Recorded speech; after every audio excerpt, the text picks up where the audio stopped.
விஜய் மீதான எதிர்பார்ப்பு அதிகமாயிட்டே இருக்கு.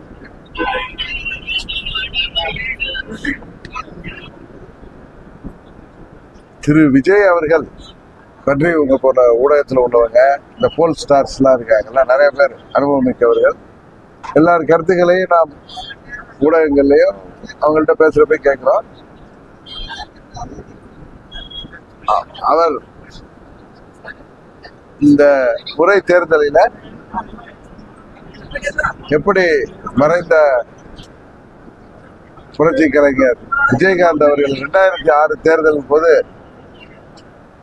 ஒரு இம்பாக்டை கொடுத்தாரோ அது போல கொடுக்கின்ற வாய்ப்பு இருப்பதாக நான் கருதுகிறேன்.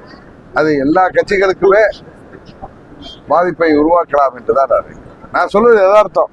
அதுக்காக கூட்டணி போறேன், அதனால நான் ஒன்று பேசுறேன். நான் எப்பயும் யதார்த்தத்தை பேசுறவன். ஏன்னா நான் கேள்விப்படுறதோ நிறைய இடங்கள்ல உங்க போன ஊடக நண்பர்கள் நான் போற இடங்கள் சொல்வதோ, இந்த பல இடங்கள்ல சர்வே எடுப்பவர்கள் சொல்வதை பார்த்தா 2006 தேர்தல் போல ஏதோ ஒரு இம்பாக்டை உருவாக்கலாம் என்று நான்